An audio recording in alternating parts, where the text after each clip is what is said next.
നമസ്കാരം. ഇന്ന് ഒരു വലിയ ഹാപ്പി ഓണവും പറഞ്ഞ് ഒരു കുഞ്ഞു ചലഞ്ചുമായിട്ടാണ് ഞാൻ നിങ്ങളുടെ മുമ്പിൽ എത്തിയിട്ടുള്ളത്. എന്താണ് ചലഞ്ച് എന്നല്ലേ? ഓണമൊക്കെ അല്ലേ, 2 ദിവസം കഴിഞ്ഞ ഓണം വെക്കേഷനും തുടങ്ങുകയായി അല്ലേ?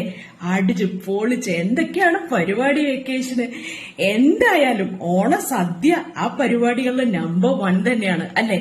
അപ്പൊ ഓണസദ്യ ഇല്ലാത്ത കൂട്ടുകാരും ഉണ്ടാവില്ല എന്ന് തന്നെ വിചാരിക്കുന്നു. പക്ഷേ നിങ്ങൾ ഈ ഓണസദ്യ കഴിക്കുമ്പോ നിങ്ങളുടെ ചുറ്റുവട്ടത്ത് ഒരു കുട്ടിയെങ്കിലും വിശന്നിരിക്കുന്നുണ്ടെങ്കിലോ? ഒന്ന് കണ്ണു തുറന്ന് നോക്കുന്നേ. ആരെങ്കിലും ഒക്കെ ഉണ്ടെങ്കിലോ നമുക്ക് അവരുടെയും കൂടെ വിശപ്പൊന്ന് അകറ്റിയാലോ? അപ്പോ ഇത്തവണത്തെ ചലഞ്ചാണ് വിശപ്പില്ലാത്ത ഓണം. ഒന്ന് ട്രൈ ചെയ്ത് നോക്കൂ. നിങ്ങളുടെ ചുറ്റുവട്ടത്ത് ആരെങ്കിലും ഓണത്തിന് വിശന്നിരിക്കുന്നുണ്ടെന്ന് നിങ്ങൾ കാണുകയാണെങ്കിൽ ഒരു നേരത്തെ ഭക്ഷണം വാങ്ങിച്ചു കൊടുക്കുക. ഒരു നേരത്തെ ഭക്ഷണം വാങ്ങിച്ചു കൊടുക്കുമ്പോൾ അവർക്ക് നിങ്ങൾക്ക് തരാനുള്ളത് അവരുടെ സ്നേഹവും നന്ദിയും മാത്രമായിരിക്കും.